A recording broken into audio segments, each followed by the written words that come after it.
Welcome back to another episode of Spiritual Teachers Podcast. With me today is Dr. Christie Smirl. Uh, it's such an honor to have you on today, Dr. Christie. Thank you so much for joining on. Thank you for having me. I'm really excited. Yeah, I mean, this is going to be a powerful podcast because Dr. Christie has some amazing qualifications. She is a doctor of Ayurveda, a nurse practitioner, Hatha yoga and Yin yoga teacher trainer. She's a tantric shaman, a Reiki healer, and an author of several books. Uh, one of the first book is Ayurveda and Yoga Wisdom. The second one is Chakra Activation, and then as well as two children's books, Cringy Cat and Brian's Unfortunate Brainstorm. And Dr. Christie is also a professor of yogic sciences and Ayurveda at Southern California University. So we got some really juicy and exciting topics for you today. The first one is we'll share about Dr. Christie's awakening journey. We'll talk about veganism. We'll talk about Himalayan tantric shamanism, yin yoga and the differences from other yogas, Ayurvedic emotional regulation techniques, and Ayurvedic mental and spiritual regulation. Man, Okay. we got a powerful podcast for today. So, uh, I'd love to invite you, Dr. Christie, to just share a little bit about how your awakening journey started, what kind of triggered it, and got you on the roller coaster. Well, thank you again for having me on here. Of And course. let's see, where would I start? My spiritual awakening, I would consider myself as a child very highly spiritual, but with no spiritual guidelines. Hmm. But if I got right down to the nitty-gritty, I felt like I was at the top of my career. I was a nurse practitioner and I was working in the emergency department. And I thought, wow, I've really learned all there is to know about health, quote Hmm. unquote. Hmm. And I felt sick. My body hurt. I was only in my 30s and I had some very specific, unusual health conditions that nobody could give me answers to. I'd go to the doctor's lounge at lunch and say, "Hey, can you take a look at this?" And I would talk to the dermatologist, internal medicine doctor, and all these specialists and have these different tests, and nobody could figure out what was wrong with me. Hmm. And I think more so than that, a lot of my clients and patients would say, is this the best I can get short of long-term disability, long-term medication, or even surgery? And I would catch myself saying, like, yeah, this is the best we can get you. Or at least that Hmm. was the most resources I had. The other thing that really was an impetus to my spiritual awakening was knowing what I did about just medicine. I felt spiritually and emotionally bankrupt. Hmm. I didn't feel good in my mind, in my skin. And I thought, if this is the best I can get myself, I need to retool and learn more. So, long story short, I ended up going into yoga teacher training. And within about 6 months, I ended up going into Ayurvedic medicine training. Hmm. And that was a long journey. I ended up getting my RYT 500 in yoga training. Then I ended up, first, I was just going to do maybe 2 years of Ayurvedic training. And then I decided to do a doctorate program in Ayurvedic Hmm. medicine. And the combination of both of those took me from one state to almost a personality and health status that I no longer recognized. Mm. It helped me shed so much shadow work, grief, anger, hatred, and it put my entire physical body back into order. So, in a nutshell, that's where it all started. And I Hmm. think at that time, my daughter was maybe 5 years old. So, almost nearly 18 years ago, I started Okay. that journey. And Wow. I had always done yoga on VHS, Hmm. DVD, Right. things like that. Before the internet. Yeah, before the internet, before Oh, discs even. right. But that was just the physical aspect. Even the Mhm. first time I went into a yoga class, a formal class, I thought, what's this ripoff laying down on the mat at the end? Was this nap time? Hmm. And then I would find myself crying. I thought, oh, how embarrassing. Hmm. Here I came for a workout and I'm doing this weird emotional shedding. Hmm. And then I thought, this is what I need. Hmm. And I just never looked back from there. Never looked Beautiful. back. The better I got, the more I wanted to know. The more I knew, the less I understood, and then the farther I went. Right. And I'm Right. still doing it. I still have active teachers. Right. Right. That's so beautiful. That's so beautiful. Thank you for sharing that. I think, you know, there's several different types of yogas available to people now in the Western world. And from yin yoga to hatha yoga to vinyasa yoga to kundalini yoga to ashtanga yoga, and those are just the yogas that are the movement, quote unquote, yogas, right? Because yoga is such a broad category, and it's so intertwined with Ayurveda in India. And I'm super excited and grateful that you went on this journey, because I've worked in the medical field, and for me it was always like, what else can I do to help people? Because I worked in the physical therapy field, and I would see people coming back in 3-year cycles. If they hadn't healed the emotions that were related to their injury, they would be back in 3 years with the same surgery, or a, a surgery on the same spot on their body or very close by. And it became very clear after about 10 years of being in that field of like the cycles that were happening. And did you notice that in the nurse practitioner world as well? Absolutely. We'd have patients come back, particularly when I was working not only workman's compensation trauma, but also in the advanced wound healing clinic. Mm-hmm. And in the wound healing clinic, you could see that direct correlation between unresolved spiritual and mental pinnings. And then you would see the wound flare up at a certain time of the year, same location, same, emotional underlying etiologies.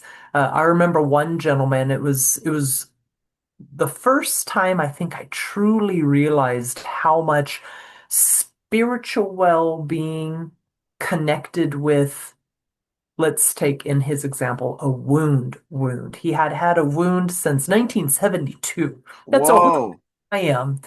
And I remember the first time I asked him about it, I said, what happened to your leg? Can you tell me more? Because obviously I'm assigned to making sure you at least don't lose your leg. Mm-hmm. And he would tell me these vicious things about himself. And he would say, oh, how terrible he was. And he deserved this wound. And, Wow. all of this self-hatred and non-forgiving. Mm-hmm. And he would tell me how he had been so mean to his wife who was passed and he couldn't forgive himself.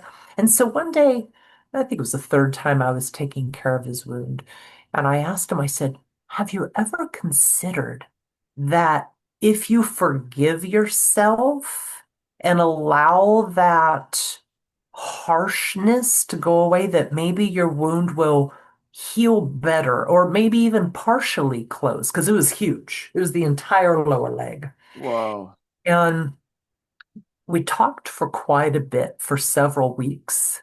And within 6 months, his wound healed Wow. and he forgave himself. And Mm, so it was at that moment I was like, "Ooh, like these things are so undeniably connected. We've got to put all these pieces together." hmm. That's such a beautiful story. And it makes my logical mind, wants to see how it's connected, right? Like let's say somebody comes in and they had so much knee pain and they got a knee replacement, right? And somebody would say, yeah, that's normal because this person was getting elderly. They were having a hard time walking. They were rubbing bone on bone, and that's a great surgery for them to get so that they can, recover and walk better. And that was my mindset that I was taught and that I went into it with. And then the deeper I got into spirituality, the more I was like, okay, so there's energy stuck there, even though it is bone on bone, and that's the physical aspect. But there are people that are bone on bone that don't have any knee pain and that are still walking really well and never need a knee replacement. For many for many years, people have this. It's a very new surgery. It's only less than probably 60 years old, and before that, people either would heal or they would just be wheelchair bound or those kind of things. But from what I've learned about knee pain, for example, is that it's the person having blocks moving forward in life into what they're really here to do, like their purpose, right? And when I didn't have any examples that I mean, I saw people working on themselves to a degree, but nothing really, really deep like that, like you mentioned with the self-forgiveness and things like that. And so back then I was still kind of starting my spiritual journey too. So I knew there was intuitively I knew there was some sort of other components to why they kept coming back, but I wasn't sure what those were. So yeah, it's really interesting. Is there anything else that you know about knees, for example, that you've been taught that could relate to those injuries?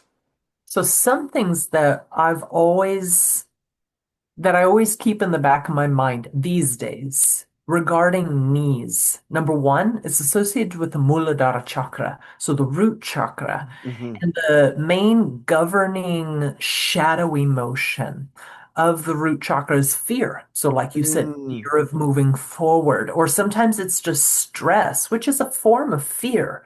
hmm. Sometimes it's anger, which can be a form of fear. Hmm. So fear in general will cause us to ambulate differently. It'll lock up our bodies and cause us to constrict. Sometimes just, you'll see people who are fearful, they'll be toe pointers in their sleep, or they'll have a lot of quad or calf pain. Mm, The other thing that's interesting, which you as a therapist know, that causes all sorts of misalignment of the knee. hmm. Another interesting thing about the knee is anywhere in the lower legs, the legs in general. I we often hear about the seven primary chakras, root chakra to crown chakra in the Hmm. center of the body. But in the legs, there are what are called Patala chakras. Mm, And these are more associated with our deeper, darker emotions or shadow emotions that are unresolved. So many times people with lower extremity problems is their shadow work that needs to be done. Okay. Mm. That makes sense. That makes sense. Yeah, I mean, we could talk for hours about different parts of the body and different things like that. Do you mention any of that in your book? I talk about all the different shadowy motions in the chakra alignment book, but only for the seven primaries. Okay. So Okay. we didn't go into the Patala or the leg chakras in that book. Okay. It would have been a whole nother book altogether. Right. Yeah. I mean, that would be powerful. That would be powerful if you True. felt called to do a book about that as well. I True. think I've never heard of the Patala chakras, so this is I'm always learning. I'm always They're learning. essentially they're essentially associated with what they call the Nagas, which are considered serpents, or the Hmm. Naga underworld. I just like to call it the shadow realm, Hmm. shadow emotions, the Hmm. uncured unconsciousness. Because once we become aware of our shadowy self or our lower vibrational self, then we hopefully deliberately overcome those limitations or neuroses, Hmm. and then we become the hero of that whole shadow realm. A Hmm. lot of people are afraid of their shadow self and they, oh no, these are my deep desires or my deep fears or my deep weirdnesses. Hmm. And yeah, true, they can be dangerous to tinker with, but why not just get in there and roto-rooter everything out and say, boom, there it is.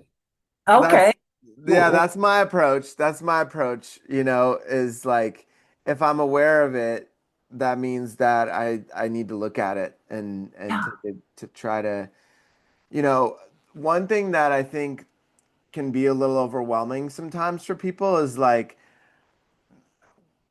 well, I know when I started doing shadow work, it felt like sometimes I didn't know who to go to or who to talk to and which facilitators I resonated with.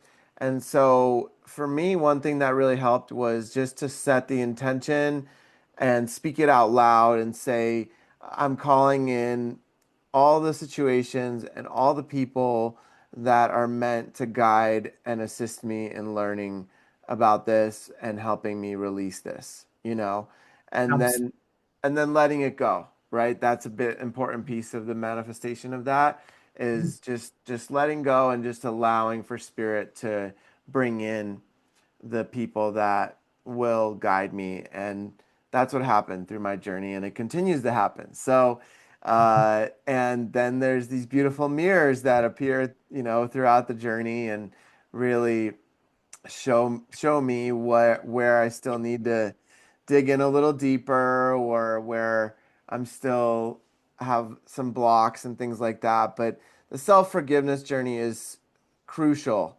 in the beginning stages of shadow work, I believe. it is. And I often tell people in shadow work, don't think of it like the big bad boogeyman. Hmm. We can make our shadow selves our ally. We can use it as fuel once we sort it out. That was one of the main reasons why I went so far into Himalayan tantric shamanism is, in one of my spiritual practices. So my main initiation was in the Sant Mat lineage. It's the lineage of saints. Hmm. And I was like, I'm still so shadowy. And they really emphasize, like, if we look at right hand path and left hand path of Tantra or spirituality, the right hand path main practices typically focus on the third eye chakra and up, whereas left hand path or tantric work often is that roto-rooter that takes care of the lower chakras. And some people just don't have a lot of shadow work to do. And I had my fair share. And Hmm. so I really sought out a highly qualified guru teacher and said, I need professional, accountable, regular curriculum and assistance with this. And Mm-hmm. so I made sure that the teacher, the guru that I selected was able to, meet with me on regular intervals, spoke my language, had formal curriculum, and would hold me accountable to my progress also. Because otherwise, people who go into Tantra, true Tantra, or the left-hand path, they just get lost in the shadows. Mm, Up, kind of captured in their own delusion and never come back. okay. So they kind of fall to lust, you would say? Lust, anger, hatred, or just being, I'm so dark, Mm, uh-huh. Yeah, like and associating it with becomes that. like a badge. Mm, mm-hmm. And I'm not saying that that's wrong or bad. Mm-hmm. But if we truly study, particularly in Ayurveda, what's the true nature of the soul? Peaceful and joyous, not dark, doomsday, evil, I'm so, yeah, vicious. That usually indicates to me that there's deep shadow work that still needs to be done. And I'm no judge of where anybody is on their pathway at all. Mm-hmm. But I believe that once we transform ourselves on that darker shadow work side, we should be able to cross the abyss and come out a bright light of inspiration, motivation, encouragement, and to truly feel joyous inside. Yeah, because it's about the experience of life, right? And I feel like there's also karmic aspects, right, to those quote unquote evil things that people may choose to do, and everyone, I believe, has certain level of free will, and so with that, you reap what you sow, Correct. and like you were saying with that gentleman, he seemed like he wasn't very good to his wife, and so this happened to his body, and he had all this remorse and maybe regret and sorrow and things like that, which are really low frequencies, right? And so that manifested these illnesses for him, which looked like a wound, and yeah, I think that you gotta be really careful with that, and I mean, for shadow work, I believe that it's important to go in there and not just look at it, but also transmute it and integrate it into self so that it's no longer running the show in the subconscious, right? Yeah. Where it's like if lust is the background noise, right? It's like that person, no matter how nice they dress, no matter what, people that are tuned in are going to feel it, number one. And number two, that's going to eventually manifest itself, and then there's going to be a crash, if it's done in a non-righteous way or not in a good way. You hear so many of these gurus who went and had so many students and followers, and then you find out either at some point or later after they died that they were sleeping with several younger women and things like that, and it's it's sad. It's sad that so many of them didn't integrate their shadows in that way, and maybe they didn't have And the opportunity. and also sad that, the people do so much spiritual work and they gain all of this bright light and ability to enchant people. Either do you inspire people or do you enchant them? Hmm. And when they use it for the active choice of enchanting so that they can take from their students, which is wrong, Hmm. that's vampiric. Right. And that indicates that they were stuck in their shadow zone still because they were vampiric to their students. Right. True teacher, a spiritual teacher in particular, should give to the point where the student is then able to go off on their own. Right. When we become enchanters rather than inspirers, that was too many R's, inspirers, then we have to recognize that those people have become truly vampiric and they're becoming predators. Hmm. And that, Siphoning energy.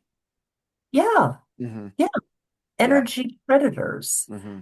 And I know everybody's in their own place, and we're not here to bash anybody, Hmm. but I think that students, when they're seeking a teacher, need to really analyze that. But unfortunately, they don't always have those full spidey senses in the beginning. Yeah. They can be taken advantage of. Yeah, yeah, absolutely. Uh, I have one of the last podcasts that came out. It's not live as we're recording, but it's going to be before after we release. We talked about that and we dove into how to differentiate between a true spiritual teacher and somebody who's putting on a really good facade. So yeah, it's an important topic for sure, and yeah, it's it's it's one of those things that people have to look out for and be really aware and mindful of. So it's good to bring awareness to that for sure. And I am really curious about the Himalayan tantric shamanism. So how is this different than uh, just regular tantra? Well, first of all, when we say the word tantra, people's eyebrows go up and down. Right, right, And they think, ooh, some sexy, saucy stuff. right. Tantra in and of itself means to transcend, to loom, to weave, as my Tantra teacher, Krishna Kali Das, he is my spiritual teacher, my spiritual father. He says that transcendence is what we're aiming for. Mm, And, a lot of times there is a misunderstanding what Tantra is. We have our newer age Tantra. hmm. Sometimes we see that and we get confused because maybe it's a weekend class on how to, have better sex with your partner or how to, be more sassy and saucy and in touch with your divine feminine or sexuality, and that's all fine, fine, fine, fine. But I went for the old school Himalayan tantric practices. Hmm. So my particular guru is traditionally trained by gurus that came out of the Himalayan tantric lineage. Okay. And that work incorporates something much different than we often see in the more new age or popular buzz term tantra classes. So in this form of tantra, there is no tantra without mantra and yantra. Hmm. So people will often say, "What did you do the most of in your tantric training?" And Hmm. I'll say, "Mantra." I got Hmm. thumb tendonitis. That's what I got from chanting so much, like 10 japa rounds a day Wow. minimum. So and you're holding a mala. Okay. Holy moly, and just round after round after round after round. So, by the end of the day, you've said over 1,000 repetitions of a mantra. Wow. Now, in this type of tantra, one of the longest periods of time I spent was working with the Dasha Mahavidyas. And the Dasha Mahavidyas are the 10 wisdom goddesses of the Adi Shakti Ma, or as I affectionately know her as Kali Ma. Right. So Kali Ma has 10 emanations. She has over 1,008 emanations, but in this particular tantric training, you spend months and months and months engrossed in each form. And so you look at your shadow self, like we were talking about earlier. Mhm. Let's say if we took, for example, Chinnamasta, which is one of her forms that people are often like, oh, she's terrible and frightening looking. She's Yeah. off her own head and she's nudie booty and there's lightning in the background. There's blood spurtling everywhere. And they're like, I don't know if I like this. Hmm. But really, it's our way of going in with the Divine Mother and saying, I decapitate my own ego. Hmm. Cure me of my own mental neurosis and bring me to a state of consciousness that is as free of my uncured ego as possible. And then we do this surrender, down into prostration, head onto the ground, and you say to the mother, please cure my ego. Hmm. Because ego's not a bad word. We just need to understand what part of ego serves us in our spiritual process and what part of ego is just some goopity goppity facade that's blocking us. Hmm. And so, for instance, when I worked with Chinnamasta, it was 10 rounds of 108 mantras to her every day and ritual, going to the altar, bowing down, head to the ground, lighting the candle, lighting the incense, putting offerings out, setting my intention, saying, Chinnamasta, this is what's gumpity inside of me. Hmm. Like this is where my boogeyman is. And can you please help me rectify these aspects of myself that really are not in my highest good? Maybe they served a purpose at one time. Hmm. Maybe they used to be fuel, but now it's fermented and spoiled, but I've Hmm. held on to it somehow. Hmm. And really going in and doing selfless searching inside and surrendering every day, saying, please, take these things from me, make them shiny, make them new, make them something that I can actually use now in my life. Hmm. When we do deep tantra work, a lot of times we find out that the things that are inside of us are ancestral. Hmm.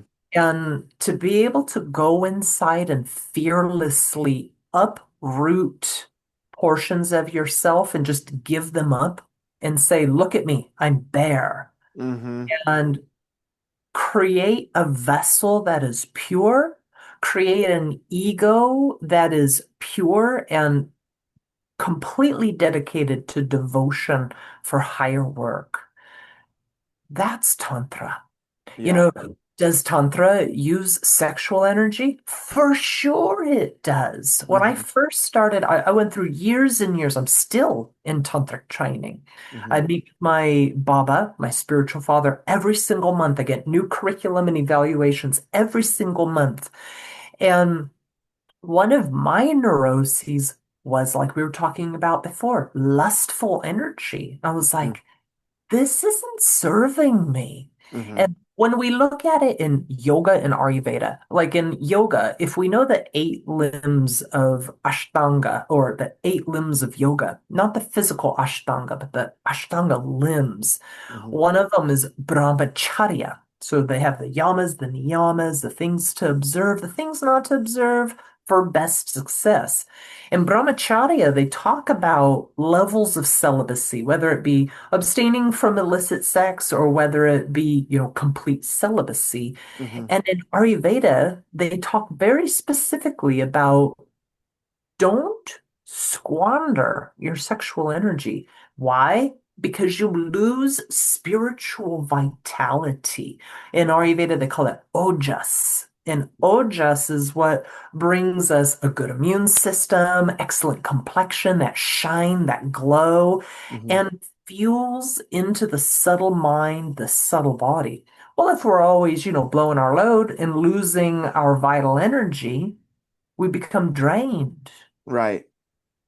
And that's like leaving your gas tank open and just Hmm. losing gas constantly going down the street. People say, I just can't get to where I'm going spiritually. And I'll say, reserve your sexual energy. Put the Mm. looky-loo eyes away, put the feelers away, keep your hands to yourself, and hold on to that spiritual vitality. So Tantra really allows people to take all of that sensual energy and direct it towards the divine and their divine path, rather than losing it out of the lower orifices. Hmm. You transmute it and bring it up so that it can illuminate us in the subtle body, in the Hmm. spiritual fields, rather than in the procreation fields. Hmm. Hmm. Well, how do you feel about people that are in relationship in a loving relationship and have intercourse but don't release? I think that's excellent. If that is what their goal is, um, having that retention, that self-restraint, now sometimes it can cause medical problems like prostatitis, epididymitis. But when it's done correctly, then we're able to hold on to that vital, it's actually a substance, Hmm. as we all know. And when we hold on to that substance, it's much better for us. In Ayurveda, they have this whole schedule. They actually consider sex one of the three primary legs of life. So they don't deny it. They don't say, oh, don't do that, naughty, naughty, bad, bad. Hmm. They say in the wintertime, you're allowed a little bit more because Okay. we conserve that type of ojas energy, kapha energy in the winter.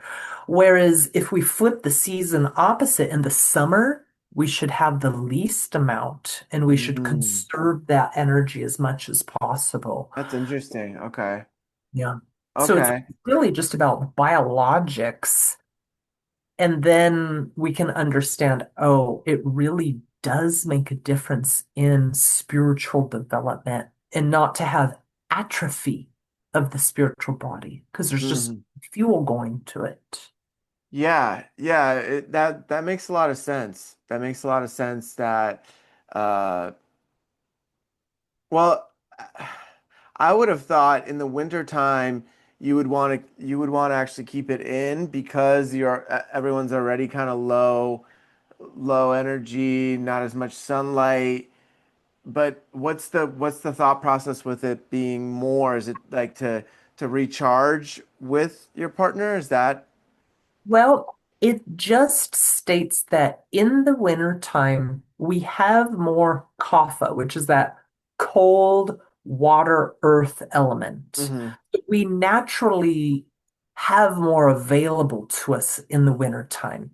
Hmm. So we're allowed to expend that sexual energy a little bit more. They I don't say see. go crazy, Hmm. and Yeah. it just completely drain the body. Hmm. Whereas in the summertime, we're very hot. Our skin tends to be drier. Our tissues go through a more drying process because of the heat. There's more inflammation inside. So they Hmm. say retain it as much as possible. Okay, that makes sense. That makes sense. One question that's coming through is the topic of Amrita because this is related, right? It's like the essence of life, basically, right? And some people say that Amrita is the fluids around the pineal. Some people say that it's vaginal secretions. Some people say that it's like more of uh, a liquid that is produced in the brain that isn't really accessible to us uh, except through meditation. Uh, how have you been taught about Amrita? Well, in Ayurveda, it's very similar to Ojas. So, Ojas basically is when all the tissues are functioning perfectly, when the digestion is perfect, when all seven tissue layers are functioning at their optimal metabolism, Ojas is created in the tissues. But then eventually, Ojas makes its way through the mental chambers, through the mind channels, which are very minute. They even say invisible, and out into the subtle body. Now, if we don't have that first original Ojas, so we're born with a certain amount of Ojas in the heart. And then Okay. we produce a certain amount of ojas through essentially good living, good nutrition, good thought processes. Mm-hmm. If that ojas is built up to a point or stimulated to a point, sometimes it's just stimulated also, Mm-hmm. then they say that it begins to circulate more into the central nervous system through the brain channels in Ayurveda out into the mental channels so that people become content and peaceful. Okay. Because you can meditate all you want, but if you don't have proper ojas or amrita, Mm-hmm. contentment. Mm, People don't feel grounded and supported in the mind channels. mm-hmm. Now, when we begin to have enough retention of this ojas and build up this spiritual energy, then they say in meditation, we're able to bring it and elicit it out. Oftentimes, they say it drips down from the back of the brain cavity. Mm-hmm. Some people also, especially in Tantra, it is associated with sexual fluids because Mm, Ojas is also in the sexual fluids. mm-hmm. Okay. But our goal is to have a Ojas and Amrita savings account. We Okay. don't have to spend it. Our Mm, goal is to have the biggest savings account possible so that when we leave this physical body, we are well fueled and able to travel beyond this physical body. Or if we really want to work on doing deep spiritual work, deep spiritual expansion, if we don't have that ojas or that amrita, it's not going to happen. It's just not going to mm, happen. We can think about it, we can try, we can meditate till the cows come home. And it's like having atrophied arms. mm, You know, do the work mm-hmm. because the Mm-hmm. ojas is gone. Okay. And the Amrita will not develop because in Ayurveda, Amrit or Amrita is the nectar of immortality. Mm-hmm. Whoa, why would I want to collect that in my physical body? Is my physical body going to be immortal? No, Mm, not necessarily. not necessarily. But my mind can be cured so that my soul and my mind are well fueled for my next journey rather than dying out of this physical body and just being like, "Meow," and having no spiritual patency or strength. Because it's like going to the gym, Right. developing a strong spiritual body. The only difference is people can't see it. Yeah, it brings up a question. Muscles. Yeah, it brings up a question like, do you think that the Ojas and the Amrita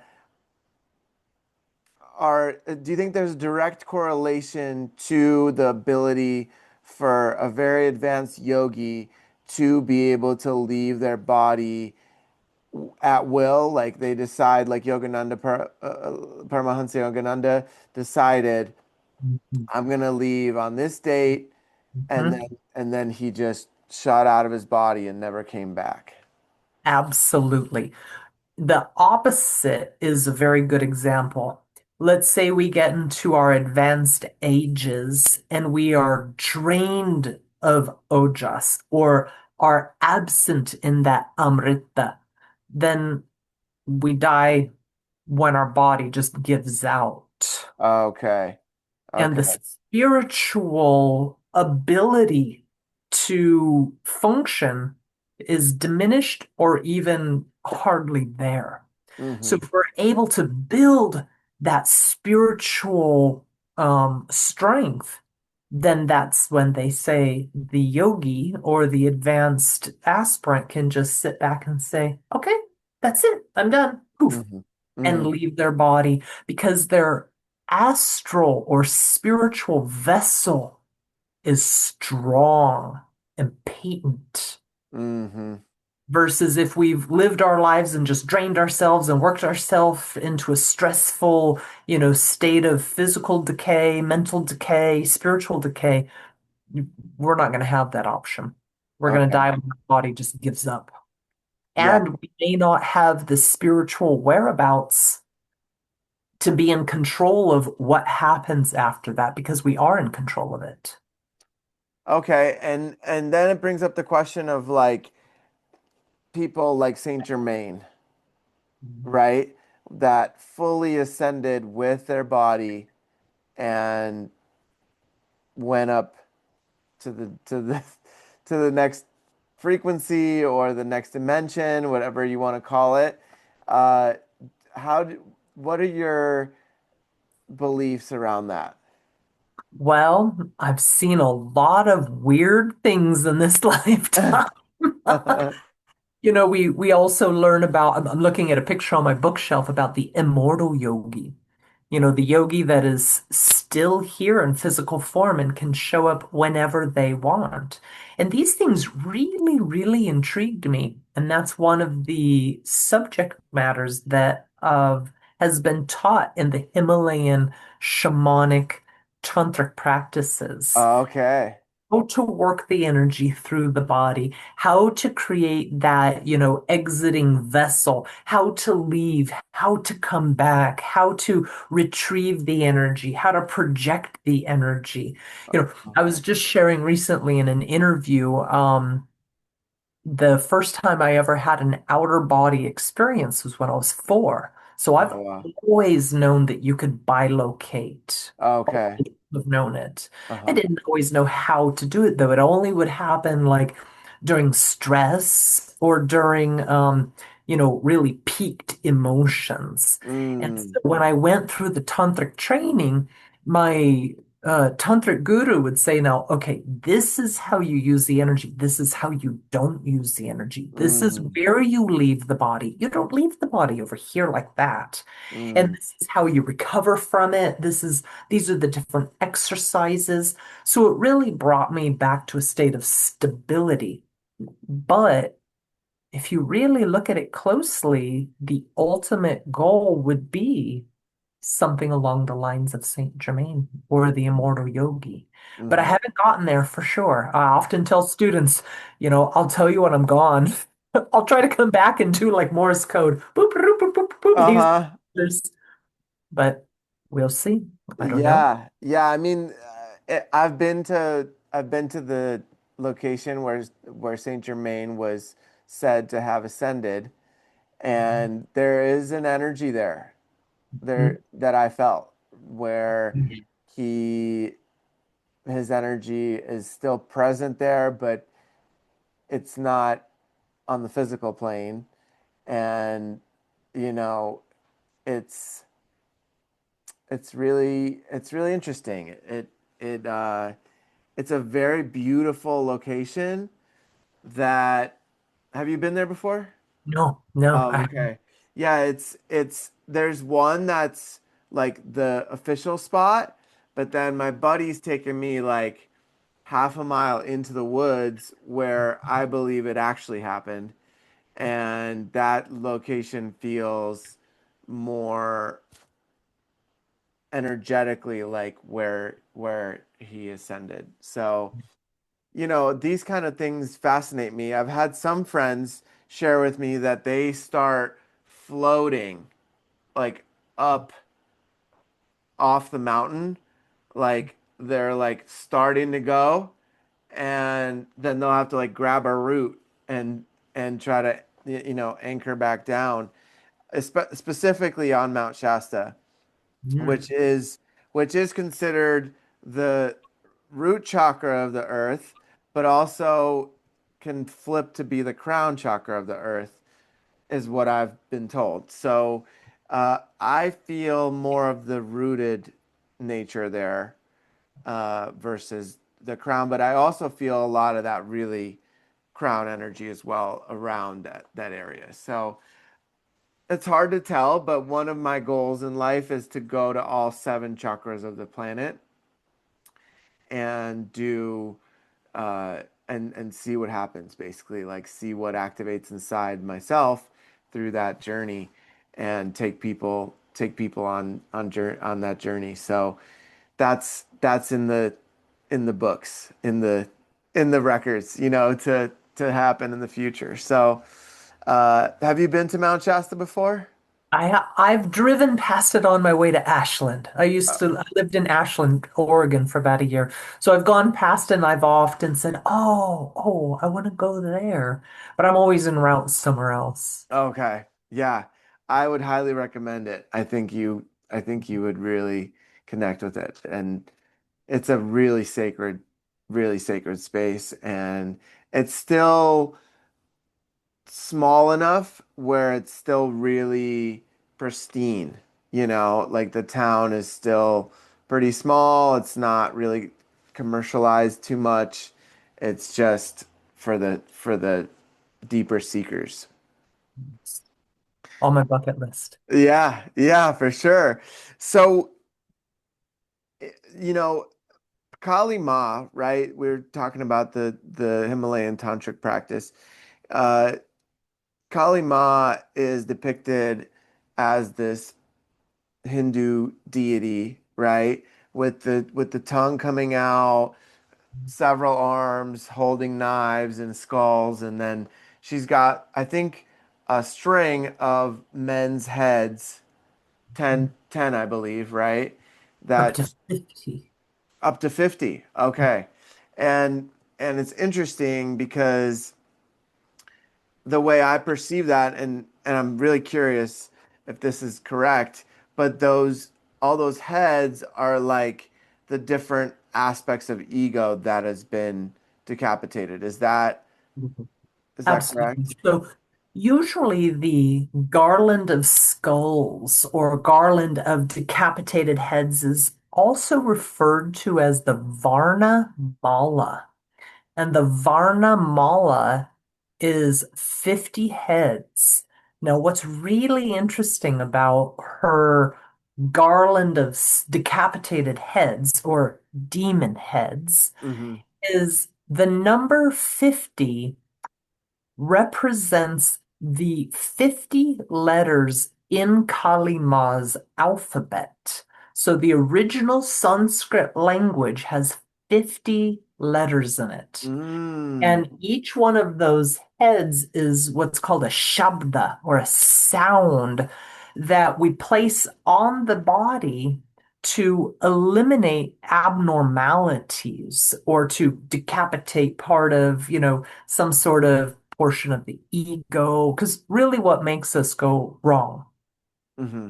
Usually, ego. Maybe it's trauma, something like that. Mm-hmm. But when we recite the Sanskrit alphabet, it's placed over 50 locations on the body, from the top of the head all the way down to the tips of the toes. And Mm-hmm. each sound, like ah, e, e, creates a vibrational banishment of abnormalities. And so that garland of skulls represents those 50 letters, and they say that Kalima is the first spoken sound that comes out, Mm. representing the divine language of Sanskrit. Okay, okay, that's really interesting. I didn't realize that. And so, it are these locations that the letters are placed on the body, is there are they related to these acupressure points? Are they related to these meridians on the body as well? Well, in Sanskrit or Ayurvedic medicine, they don't go by the Chinese medicine meridian or acupuncture points. They go by marmas. Okay. So marmas came in an earlier time frame. And so many of the sounds and where they're placed link up with either a marma, which is very close to an acupuncture point, in terms of like energetic functions. So they line up with different marmas and they line up with different chakras as well. That's so interesting. That's so Yeah, interesting. it's wonderful. Have you gone through that practice of writing them all over your body? Yeah, oh my gosh. I spent a long time engrossed drawing all these. stick figures and things and putting all the alphabet letters on and then drawing all the chakras and telescoping different formats and trying to decide how come does it line up? How come it went over here? Is it my throat chakra? So if you look at the old drawings of the chakras, the root chakra has the four red petals, the Swadhisthana has the six yellow or orange petals, and then the Mhm. 10 yellow petals, all these different petals. Well, in the old illustrations, there's little Devangari drawings, which is an alphabet. So if we just isolated the third eye chakra down to the root, so we've got 2, we've got 16, we have 12, 10, 6, 4, and so on. There's 50 petals. Oh, wow. And one of the Sanskrit letters sits in each chakra petal. Minus the Oh, thousand petaled Sahasrara. right, right. Wow, that's profound. It's been something that has really, really intrigued me. One of the texts that I wrote many years ago, it's out of print, no longer published. I'll republish it at some point in the future. About the Dasha Mahavidyas and Kalima, I had several illustrations of where the petals fall with the chakra letters and all the different diagrams that I had spent endless nights scrawling and scribbling and um, just fascinated by. That's really interesting. You know, I was looking at your Instagram before the call, and I saw some of your drawings of the 10 different versions of Kali. Mhm. And you know, it seems like I guess I'm really curious on, can you share about each one of the 10 and what they each represent? Oh gosh, one of my favorite subjects ever. Okay. All right, let's do it. So the Adi Shakti, the primal mother, the first, the void, the womb, before there was even light or sound is Kalima. And Hmm. she's usually seen with beautiful pitch black skin. And many times she's seen with 10 arms, usually all holding some type of mudra or weapon. So she has like a sword to lob off our ego. She Hmm. has a club to give us a good little goading or a prompting saying, come over here. What are you doing over there? She Hmm. often carries a noose to, bind us or to guide us, to pull us. Hmm. And then she's often seen holding a discus on one finger. And the discus can be, spinning of time. Or in Mm. some stories, we see the disc thrown and it Hmm. can cut and slice like one of those Chinese knives, the Hmm. spinning Hmm. knives. Pshoo! Hmm. She's often seen holding a decapitated head, really represents our head Hmm. and releasing our imperfect mindsets. And then she often has a bowl and she's collecting the blood from that bowl because we learn a lot when we invite the Holy Mother into our bloodstream. And Mm. we say, please, be in every cell of me, make me perfect as I can possibly get in this lifetime, whatever that means. Hmm. Um, One of the other stories about her, you often see her with her tongue sticking out and these bloody fangs, and people are like, what's up with that? Right. Is she a vampire? Uh-huh. Well, there's this story about a demon or an asura called Rakta Bija. Rakta means blood, Bija means seed, so blood seed. And so, long story short, there was this big battle, and all the demigods were saying, oh my gosh, we're losing the battle. Call in the mother. Like, we need help. Call the mother. Hmm. And so, Kalima came in and whoop, straight off with his head. And then, as soon as the blood hit the ground, 1,000 more demons sprouted up. Right. And so she knew I have to collect all the blood. So some of the old antique photos you see her with this long, long, long, long, long tongue. And it represents her ability to sacrifice and take in all of those impurities and then to purify our blood. Because where do the seed demons actually live? Inside of us. Mm-hmm. It's our own uncured egos, uncured shadow worlds, things like that. Mm-hmm. Other things about the first emanation of Kali Ma, she's almost always seen naked. People say, how Mm. come you drew the mother so disrespectfully? You didn't even Mm. cover her privates. I was like, the mother is always Digambara, naked. Uh-huh. She's Uh-huh. sky clad. Mm-hmm. Um, so Kali Ma, she also has this wild hair. It's always out, just standing straight up everywhere. And, Mm. because she expands through the entire universe, just all over the place. She is the entire universe. Mm-hmm. Um, One thing that I wanted to mention, people will say, oh, we're in the Kali Yuga. Mm. I say, no, we are in the Kali Yuga. It's a Mm. different spelling. Kali is Kali. Long A, long I. Kali or Kali Ma. Whereas Kali is a demon that has infested this time yuga that we're in. So when we do tantric work to the Holy Mother, we say, please get that Kali out of me. And we see Uh, that in gambling, illicit sex. There's 5 locations that the demon Kali has been banned to in this yuga or age of time. mm. Alcohol, gambling, illicit sex, gold, and like violence, murder, What was the first one?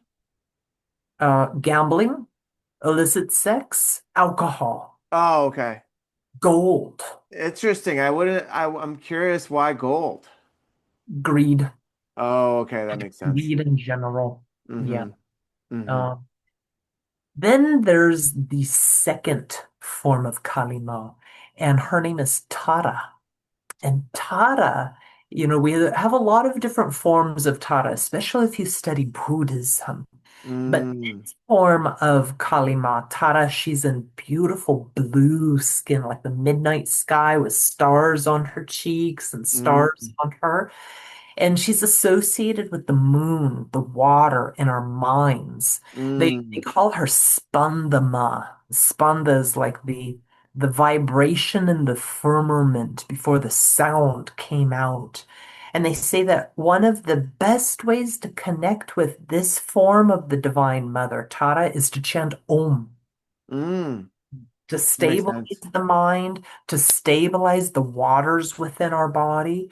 And they say that when we do that, Tara takes us in her boat and ferries us across the turbulent waters of life so that we can, you know, find liberation sooner than later. Mm-hmm. Mm-hmm. That's And beautiful. oh, I love it. The third form of the Kalima in the Dashamahavidyas, the tantric lineage, is light. So we see Tripura Sundari, or some people know her as Lalita Ma. Mm. And she's this beautiful form of the mother. She's got paler skin now, and sometimes a beautiful sari on her, beautiful, gown on.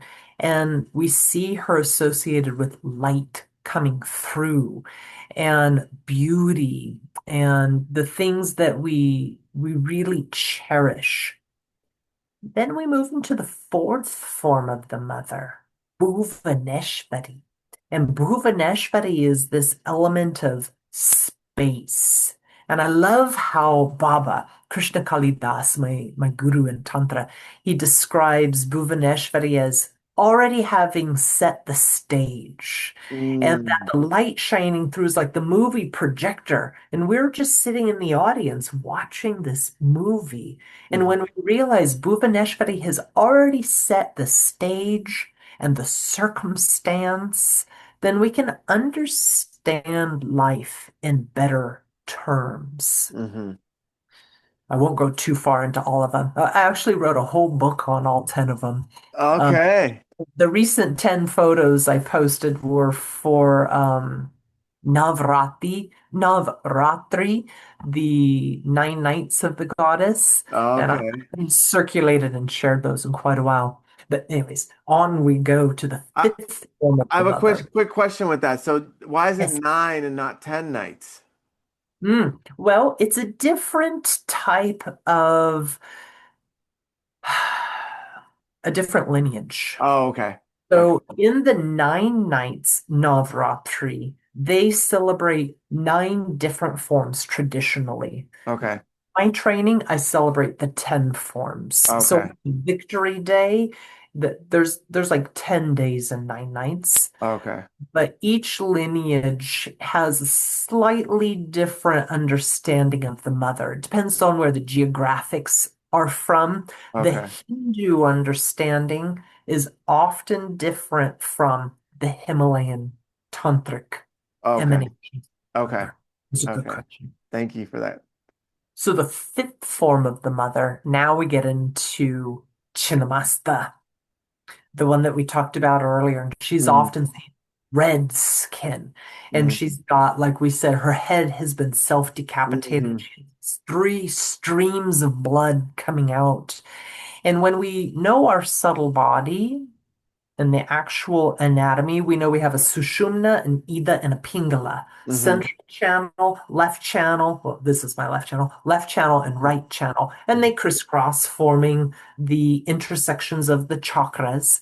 And when the head has been severed, you see the 3 streams of life force coming out. That makes sense. hmm And in many cases, you'll see 2 attendants on her side, usually female attendants, and they're also drinking the blood. Hmm. But really, we want to look at this as, what do I feed my Pingala channel, that right-sided solar Rajasic energy, and what do I feed my left channel, my Tamasic, downward moving, lunar energy, and are there any vampiric sources in those 2 channels? Because, as you know, in most spiritual goals, we want to bring the primary energy into that central spiritual channel, the Sushumna, and we want those 2 energies, the Ida, the Pingala, to become balanced and supportive rather than, up too fast or down too fast and Hmm. creating these imbalances in our bodies. Hmm. But Chinnamasta, we also see like lightning strike in the background Hmm. of the images of Chinnamasta because the life force is like lightning, shoot, Hmm. comes right down on the top of the head Hmm. and enlivens us. That's Now, the beautiful. sixth form of the mother. So we've gone through Kali, Tara, Tripura Sundari. We went through, yeah, Chinnamasta's number 6. Bhairavima, Bhairavima. So the fifth one, who switch 5 and 6. So Uh-huh. Bhairavima is fire. You always see her with fire in the background. Usually she's in the smashana or the burning grounds, the pyre grounds, the cremation grounds. And she represents our internal fiery force, tapas, the ability to burn, to transmute, to transform, to have that internal discipline about us, and this like fearless courageousness inside of us. Hmm. Or we can also associate her with, that nice fire in the Manipura chakra that gets things done, self-empowerment rather than a victimization mentality. All Hmm. right, then we go to Chinnamasta. Then Uh-huh. after lightning strikes, then we're left in darkness, Mm. dust. And some people call this the abyss. Mm. When you're in your dark night of the soul. Right. In the dark night of the soul, we find Dhumavati. And Dhumavati is also said to be the widow, the crone, the old woman with gray, disheveled hair and a, gray, dirty, kind of rag for clothes. And she's sitting on this cart, not even a chariot, a cart, and nothing's pulling it. There's nothing going on. She's just stuck there. Mm. I mean, she's not stuck, she's there. And there's often just like a crow sitting there or a crow flag you'll see. And all she has, she doesn't have any weaponry. She has a winnowing basket, like a Mhm. flour sifter almost. Mhm. And I like to see Dhumavati as the lovely, lovely form of the mother that says, "Oh, you're torn up and tired too? Well, I'm right here with you." She doesn't come Mhm. in all of her glory and glamour. Mhm. She comes also and mirrors where we are. Mhm. And she says, "Let me sift through your ashes. Just sit here on my carriage for a while and rest. Oh, you're sick? That's okay. Sit and rest." Mhm. A lot of people are afraid of Dhumavati because she's always in the darkness. Mhm. We're often afraid of our own dark night of the soul, or when we get, fallen and we're in the abyss. But I found that Dhumavati is one of the most passionate forms of the mother, the most Mhm. compassionate, I should say. Okay. She just Mhm. says, "I'm here with you. You don't have to worry. Divinity is still intact. It just is going through a recycling phase. Mhm. The phoenix, before the phoenix can rise, it's burnt, it's in ashes." Yeah. And then we come out of Dhumavanti, we come out of that dark corridor and we come into Matangi. Matangi Mon, she's bright green. And she's got this Mm. big green parrot on her shoulder, and she's playing a veena. She's actually the left-hand path equivalent to Saraswati, who is also Mhm. with the veena. Mhm. So tantric, Matangi. Mhm. Right hand path, Saraswati. So Matangi, you see her with books and art supplies. Uh-oh. I went out of order again. Back up, back up, back up. It's Dumavati, okay. before you get out of, once you leave Dumavati, Bagalamukhi. We can't forget Bagalamukhi. Okay. So she has this appearance. She's got a big club in her hand, and she's often got her eyes thrown back and real big. And she has snatched a hold of a demon's tongue. She's holding Mm. the tongue, and she looks like she's just about to club him on top of the head. Mhm. And this is when we come into a stage of spiritual development where maybe it's better to stop, where we need to really think before we let Mm. out our words, to really allow the waters to circle and eddy and stay in this kind of holding pattern. So Bagalamukhi really encourages us, once you come out of Dhumavati's abyss, stop for a while. Mm. Give yourself time to really understand, what are you about to articulate? What are you about to put out into this world? Have you truly healed completely Mhm. or enough? Right. She also, reminds us, no gossiping, Mhm. no useless chitter chatter, Mhm. not to talk harshly about other people. And she also teaches us how to deal with that when it comes to us. So Mhm. in Tantra, we learn certain techniques to transmute our words, transmute and understand when somebody else is harsh talking us or throwing shade, how to compassionately counteract that and just say, Mhm. no, we're not Mhm. doing that." Right. Then we go into Matangi because Matangi is all about expression, writing, Mhm. painting, poetry, song, dance, music. Mhm. And of course, we want to go through that dark night of the soul first. And then Mhm. we want to go through that holding pattern with Bagalamukhi and really contemplate, what is in my heart's song? Mhm. What's in my soul's artwork? Mhm. Then we finally go into Kamalama, the 10th form. And Mm-hmm. she's usually dressed in all white. There's two elephants raining down water or Amrit on her. Mm. Mm-hmm. Ojas pouring down onto her. And then from her hands, she has her hands out and there's coins. Mm. What we often understand is, boons, spiritual artha, spiritual resources, spiritual knowledge. Um, and she's always standing in a beautiful lotus. Maybe her other hands are holding lotus flowers. Mm-hmm.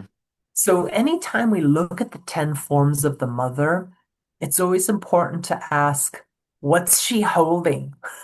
Right. You know, Right. Kali Mal, the first emanation, is also holding her hand out saying, don't fear. Abhaya, mudra, don't fear. And she has one hand out granting boons, but you got to get past all the weapons first. And you Right. know what the weapons mean. You know, Right.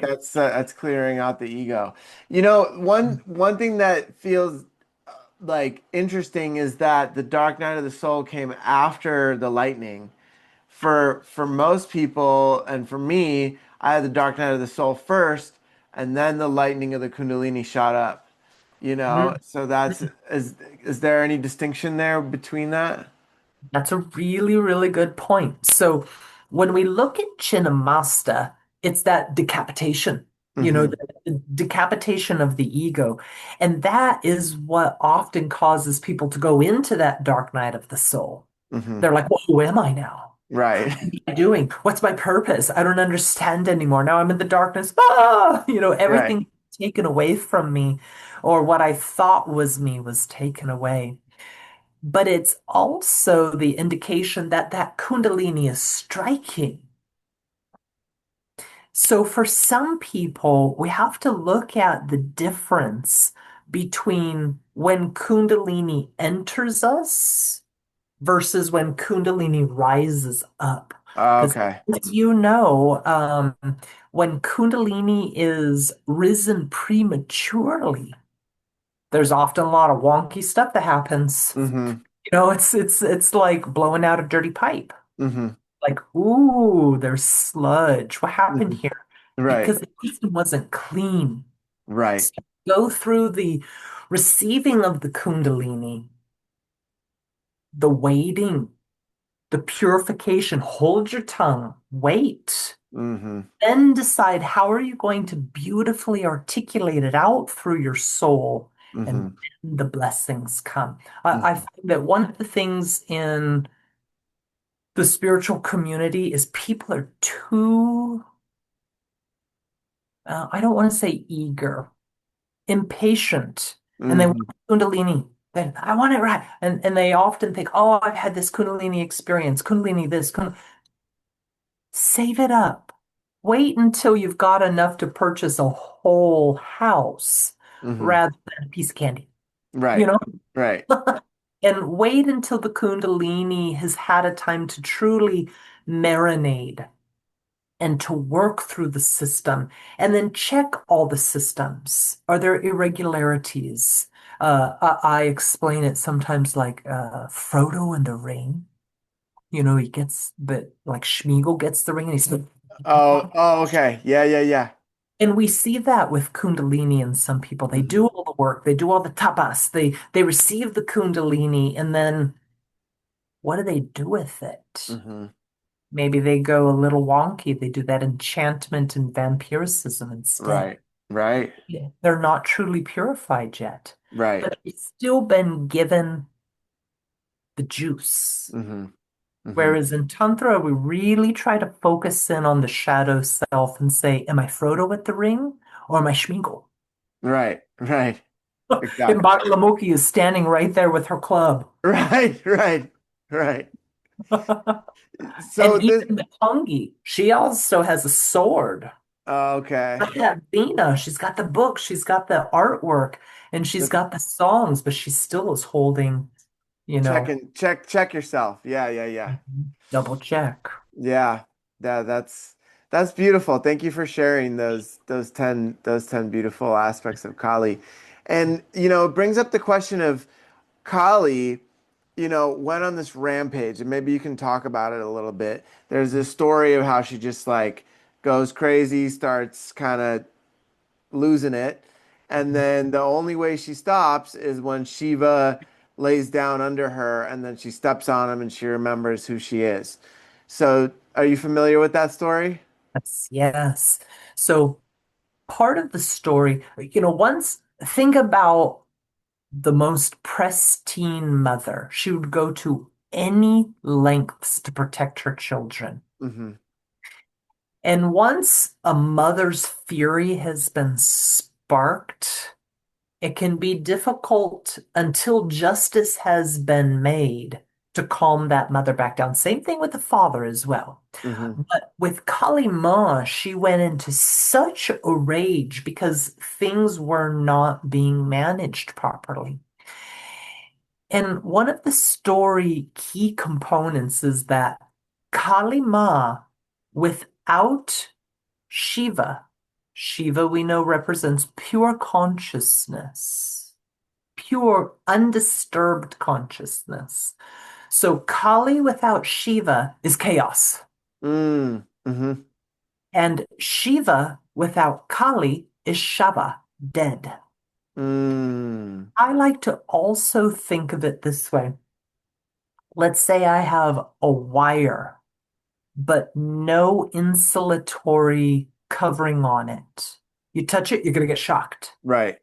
Whereas if you place that insulation of pure consciousness over it, then you have a nice insulated source of power. Without the inside spark of energy, it's just a cord. If it's Hmm. not plugged in, it's just a dead cord. Right. And so that image of Kali Ma being absolute chaos and uncontrollable is like a downed wire, Uh-huh. Uh-huh. just sparking and shocking everywhere. Hmm. And it's also a warning or an encouragement that when we work with Kundalini, because Kali Ma's name is also Kundalini Ma, when Mm. we work with Kundalini, when we work with, high grade spiritual practices, or when we work with Kali Ma, that it's very important to be grounded by pure consciousness. That's why Shiva's laying on the ground also. Hmm. He's grounding us, saying, Mm. don't do the spiritual work until you have found a pureness in your consciousness. And that without one, the other is dangerous. Hmm. That makes sense.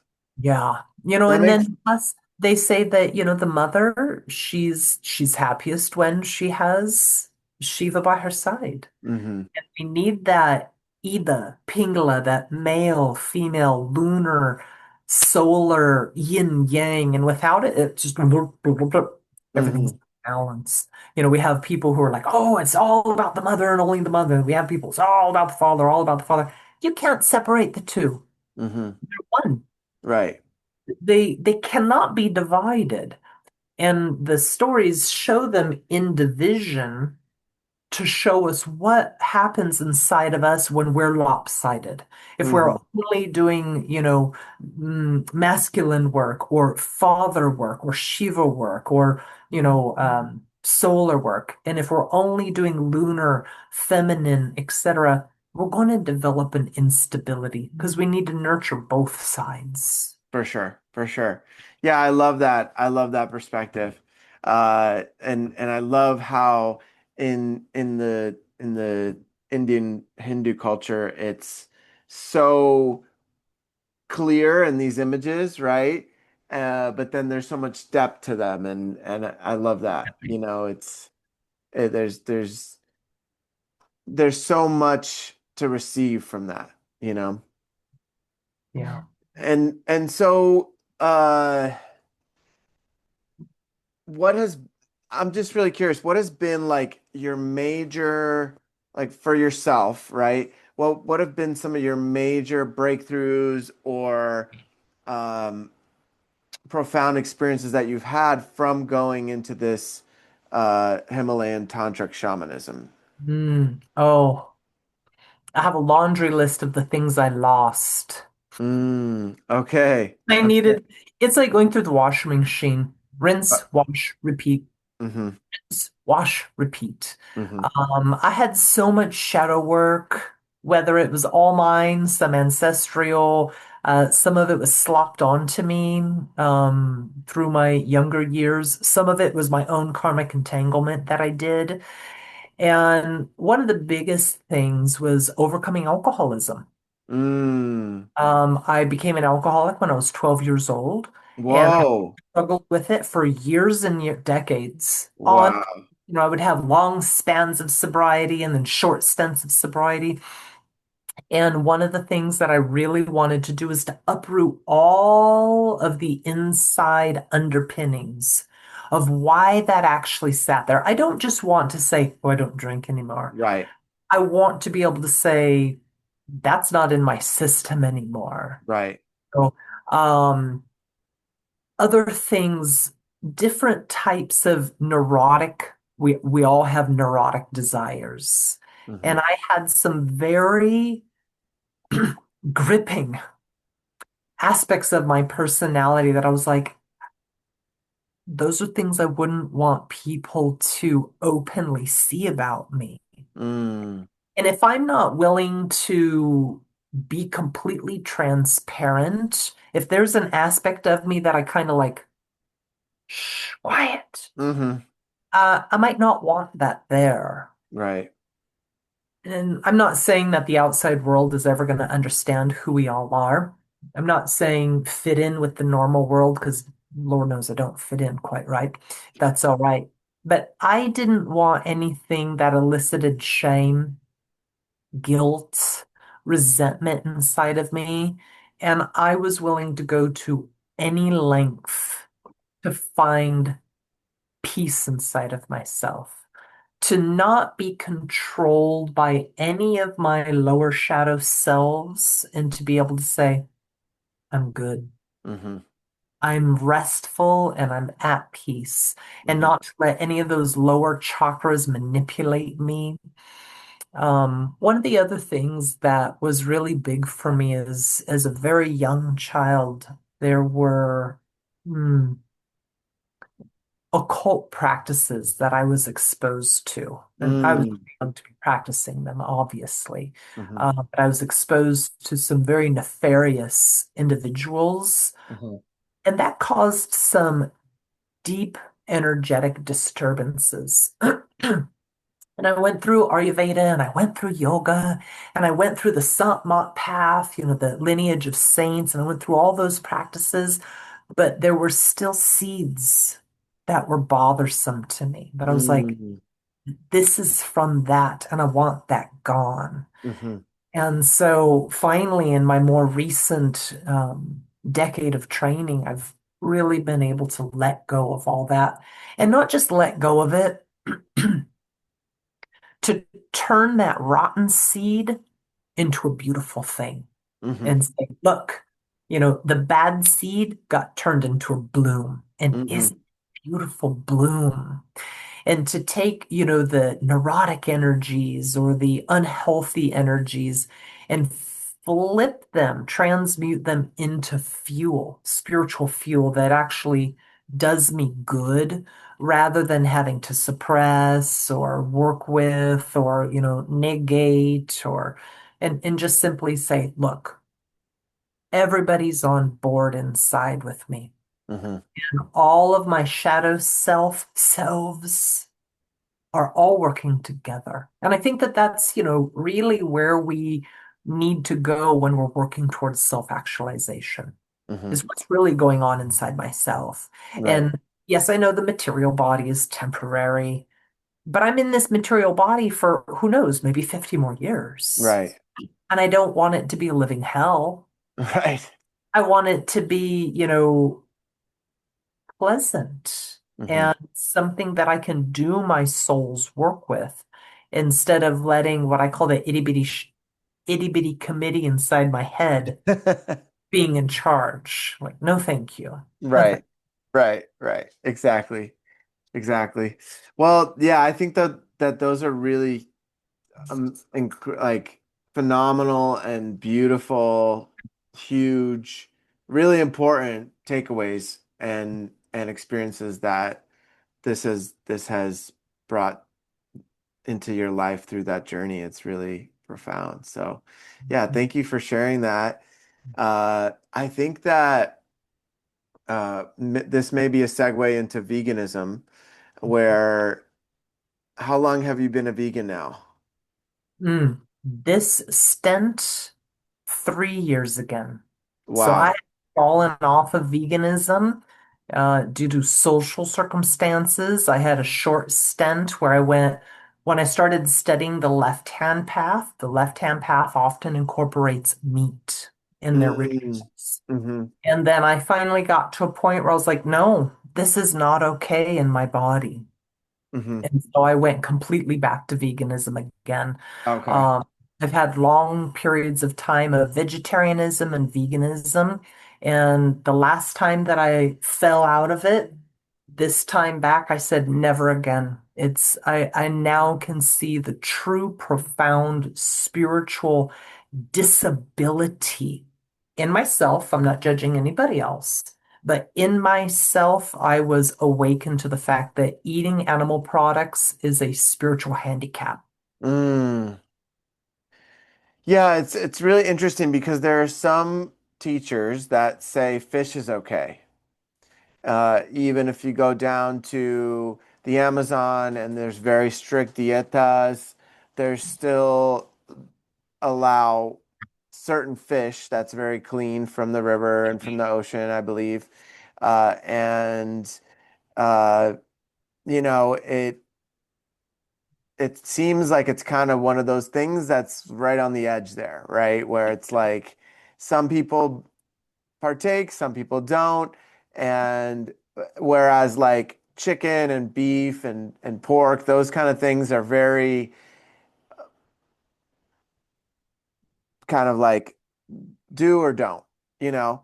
And so I'm curious about that. If in the lineages you've studied, if you saw anything around fish.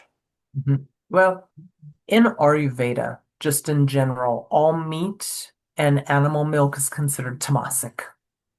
Okay. So tamasic, we know, obscures our mental channels and shadows and causes that downward flow of spiritual energy. Mm-hmm. Now, if we're talking about living in the Amazon and scarcity of food and things Mm-hmm. of that nature, Ayurveda is not against eating meat at all. Mm-hmm. But they do recognize it as tamasic. Now, when I was initiated into the Satmat lineage, the first thing my Guru Ma said, no meat for spiritual success, no milk from an animal for spiritual success. And I was like, hmm. All right. Well, that's not a far cry for me because I've been either vegan or vegetarian for many, many, many years. Mm-hmm. But at that time, I had been eating meat again. And I was like, okay. So I had gone completely without, Mm-hmm. but there was still alcohol in the. Mm-hmm. Mm-hmm. So when we look at, let's just say, trying to obtain mental peace and spiritual strength. One of the things that I say is if you feel fear, worry, persecution, if you feel victimized, if you feel a sense of emotional stress, is it completely from you and from you only? Just because you feel a feeling or think a thought doesn't mean it actually came from you. Mm-hmm. As we know, you could be sitting with a friend, and if they're in a really foul mood, now suddenly you're in a foul mood. It's like it got on you. Right. But when we eat meat, when we drink the milk from an animal, and I'm not talking about the cow at your farm that you love and you take care of, your family cow. I'm talking about industry meat. Right. Industry. You have to digest the consciousness of the animal. Right. And the majority of those animals are held in a state of torture Mm-hmm. and very harsh circumstances. Yeah. Even if we're talking about being a hunter and gatherer, no matter what you do, when you kill an animal, like my mom and I used to raise animals, and when it Mm-hmm. was time to eat, sometimes it was go catch that chicken. That chicken did not want to die. Right. And we treated that chicken very well. They were my pets. Mm-hmm. A rabbit is still going to scream bloody murder when you kill it, no matter how fast you are, no matter how compassionate you've treated the animal. That consciousness of the animal is now going to course through me. Right. And I have taken on that violent karma. Whether I see the killing of the animal or whether I see the condition of the cow in the industry, I'm still involved in that karma. It's like being complicit to murder, or Right. being an accomplice. And I'm not trying to make any meat eater or milk drinker feel bad at all. This Mm-hmm. has just been for me in my journey. Mm-hmm. Once I went back to eating meat at one point, I noticed feelings of victimization came back. Feeling of something is preying on me. The spirits are after me, or Mm. so and so is this towards me. This feeling of being prey Mm-hmm. came back to me. Interesting. Uh-huh. The feelings of worry, fear, um, all sorts of different emotions come through the consumption of the consciousness of another animal. Yeah. Whereas a tree that drops fruit is not going through some epinephrine, norepinephrine, cortisol stress reaction. Right. Apricot fell from the tree, you eat it. Right. Beans that come off the stalk, they're not going through this prey predator stage. Mm-hmm. Finally, I decided that in order to completely purify myself, I could not be complicit in any type of harm towards another animal. That Mm-hmm. includes not wearing leather. That includes, not even honey. Not Mm-hmm. some people say, "Oh, I'm a vegan." And I'll say, "Where'd that ghee come from? What cow did that ghee come from? Where did Mm. that milk come from? Did it come from that nasty farm industry over there, or did it Right. come from your grandpa's cow?" Mm-hmm. Okay, Yeah. but without judging anybody, Guru Ma, my right hand path guru, Mm-hmm. she always says, if you have a perfectly good source of food and nutrition without harming or complicating yourself with the karma of another animal's consciousness, why wouldn't you take that option? Mm-hmm. Right. Because milk also is an intoxicant. Any cheese addict out there, you know what I'm talking about. You take one slice of I'm cheese and one you're of like, them. oh, I'm one of them. cheese was my last frontier Oh before I went. yeah, it's that's the hardest. That's the hardest one to let go of for sure. Because I've done pescatarian, I've done Mm-hmm. ovo-lacto, I've done, I'm vegetarian, but I still have cheese. Mm-hmm. And then finally, once I went fully vegan, no honey, no ghee, no milk, no dairy, just none of it. I had such a profound shift in my consciousness Mm-hmm. because I was not dealing with having to digest another being's consciousness, even Yeah. through meat, even through cheese. Um, we were talking, I'm doing a big nutrition series right now in the yoga teacher training program. Mm-hmm. And we were talking the other day about protein. People are like, well, you're going to be deficient in protein. I was like, first of all, when we eat protein, that's not what our body uses. All protein we consume, let's say a piece of beef, um, we can't use that beef to make a protein. So, like, what is made of protein in our body? DNA is made of protein, hormones are made of protein, bones have protein, skin, muscles, they all have protein. But protein has to be built inside your cells Right. from amino acids. Mm-hmm. So amino acids are what we need, not protein. Mm-hmm. And actually, in 1971, there was an author that wrote a book. Um, Gosh, well, I won't quote somebody's name because that might be rude. Anyways, the term incomplete protein was coined. Nobody had ever used that term before, incomplete protein. Mm. Because when Interesting. once you decide to go vegan, people are like, oh, you're going to be deficient. But trust me, I am not deficient in anything. If Mm-hmm. anything, I'm a slight bit chubby.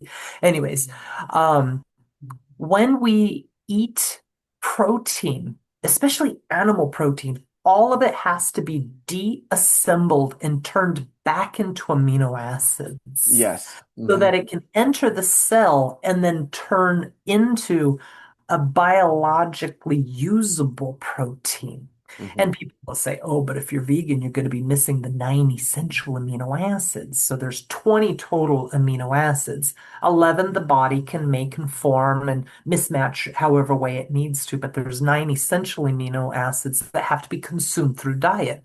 And they're Mm-hmm. so elementary and easy.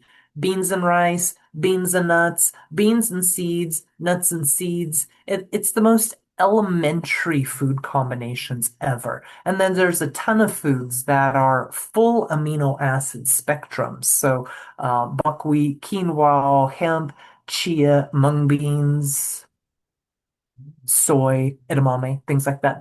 They have all 20 amino acids. Mm-hmm. So if I don't need meat, why bother? Mm-hmm. If I can get all 20 amino acids through just basic, simple, easy living, eating, and not kill anything, why wouldn't I do that? Because it lightens my karmic load. Right. It lightens my karmic consciousness problems, Mm-hmm.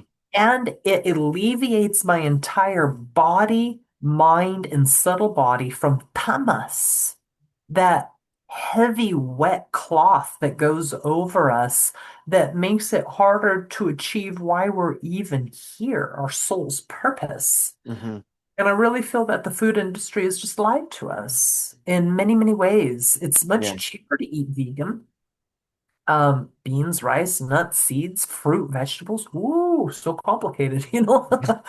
I happen to be in a relationship, and one of the inhabitants here, or my partner, he's a chef, and he's a Oh, vegan. that's nice. Oh my gosh, I never go without all the beautiful Ayurvedic spices. So I believe that everybody owes it to themselves to try to be vegan for a while and just, I tell people, humor me and be like your own personal laboratory and see Mm-hmm. if you don't find that extra level of contentment, that extra level of peace that may be elusive. Mm-hmm. Or if you're already content and at peace and joyous, what if it's only at a 5 out of 10 level? What if you could turn it up Mm-hmm. even more? What Mm-hmm. if your reality could become even clearer and brighter just by eliminating the confusion of animal consciousness overlapped with your Mm-hmm. consciousness? Mm-hmm. And for me, I really have noticed a massive difference. I'll never go back. I'll never go back because there's no need to. Yeah, yeah, absolutely. There's one thing that I am really curious about, which is the your blood type. They say that for certain blood types, there's certain diets that are more beneficial and more aligned. So I know Ayurveda talks about that, right? Ayurveda does not really touch on blood. Oh, Now, okay. you do talk about body types. Right. So if you're a Kapha body type, if you're a Pitta body type, if you're a Vata body type, but veganism can be successfully adopted by all of them. Now that, Okay. if I was to break out some of my Ayurveda books right now, there's all sorts of meat and dairy mentioned in there, but we have to remember that's for the sick. Those Ah, are remedies. okay. Infertility or remedies for emaciation or remedies for tuberculosis or Okay. remedies for, gastrointestinal imbalances. If Hmm. we look at our bodies, and like I said, I'm not judging anybody at all, because I have been a meat eater, a milk drinker, a cheese addict. Right, right. You just look at our biology. We don't have carnivore mouths. Carnivore mouths only open and close. Chomp, chomp, chomp, chomp, chomp. And these little eye teeth, those are not canines. Those are just little tiny bumps. We don't have the protruding snouts needed to be carnivores. We have the side to side mouths Hmm. of more consistent with either omnivores or herbivores. Right. But the other thing is, when we go vegan, we recognize that carnivore intestines are much shorter. They don't have as long of a transit through the intestinal passageway, and we don't have carnivore intestinal builds. Right. That's one of the reasons why we have so many gut biome problems, because our bodies are trying to digest animal dairy and animal meat. And so we have to produce certain types of bacteria to putrefy and go through that meat or, decomposition inside of our guts. And it Mhm. causes an imbalance because it's in our guts for too long because we don't have carnivore guts. Right. So now everybody's, oh, I have to have a prebiotic and a postbiotic and a something sort of bedtime biotic Hmm. because their bacteria is all out of balance, trying to digest what their gut is not even set up to do. Hmm. So a lot of times once we eliminate more and more animal products from our system, the whole bacterial setup in our guts shift, and that changes everything in the body. Hmm. Everything. Inflammation goes down. But, then you'll have your camp of people who say, I tried vegan and I got really sick. Hmm. And usually they're just a lousy nutritional composition. Yeah, they're not taking in enough. I remember one of my friends in college, he he went vegan for the animals, and Good. he was eating French fries No, and no, candy. no, You no, know what I no. mean? If you go vegan, you can't be gobbling up a bunch of empty calories and junk food and frozen food and even eating out at restaurants. They use the lowest quality of food ingredients typically, unless you're going to really, really, really high-end restaurants. Even Hmm. then, they put too much butter, too much milk, too much, all this different stuff in it to stimulate, your craveability, to make you want to come back, to entertain you. And food is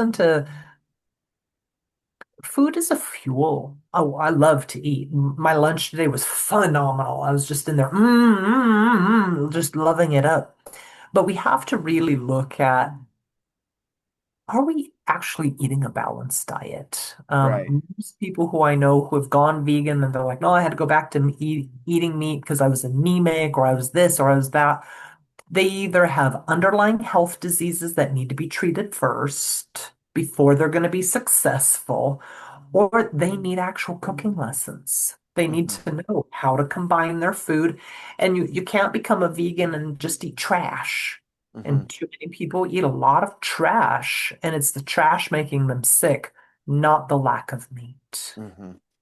Yeah, I know when I tried veganism, I had some big spiritual, like positive, very positive, uplifting, up leveling is the word I'm looking for, experiences. And it was subtle. It was subtle, but I definitely, for people that, for me, I just seems as though I was getting more and more sensitive. And so the more sensitive I became to energy, it makes sense that if I'm eating an animal that was suffering, then I'm going to take that on and bring that as, have to transmute that and alchemize it, right? And that's more work because there's enough aspects of this reality that are trying to poison this body or trying to control our thoughts, or even just walking down the street, sometimes I pick up energy because somebody's in a rough place, and that all needs to be transmuted because I don't want to carry that, right? And to circle back, we were talking about that Ojas and Amrita earlier. Yeah. If I'm not having to worry about any of the alchemization of meat and milk, I have a lot more available to make Ojas and Amrit. Mm, mm-hmm. If my mind is not bogged down by animal consciousness and, all these different energies that I've taken in by eating their byproducts, then I have more bioavailability of my prana, and I have more bioavailability of my own ojas. And the other thing that I wanted to make sure to mention, one thing that I personally noticed, and like I said before, I'm not judging anybody because I've been there. I've been on both sides and I've done each side, meat eating, not eat eating. We oftentimes become aware that there is a level of spiritual warfare out there. Mm-hmm. When we are no longer, to use the word loosely and lightly, a predator by consuming, Mm-hmm.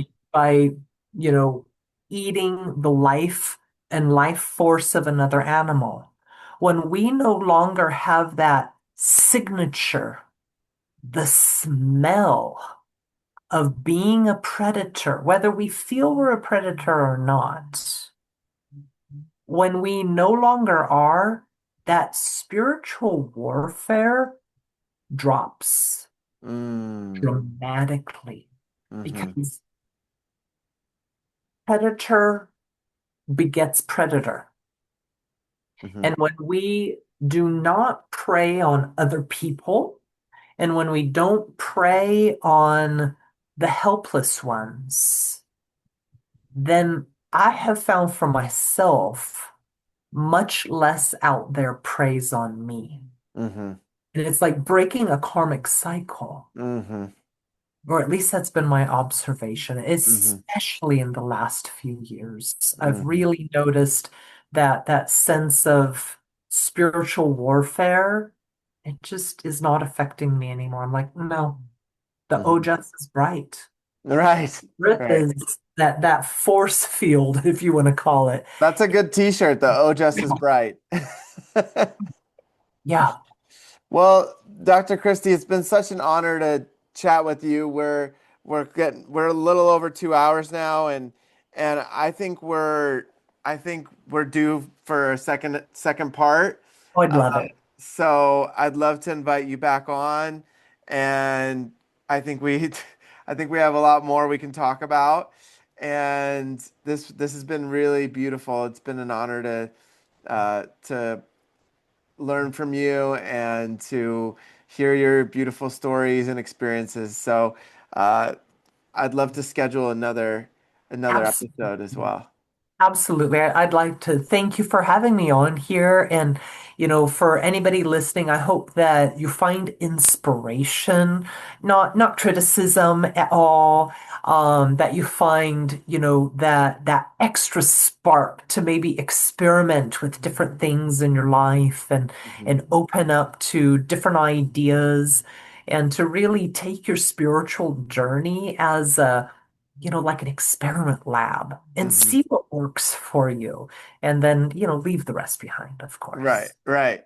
Well, Yeah. thank you so much.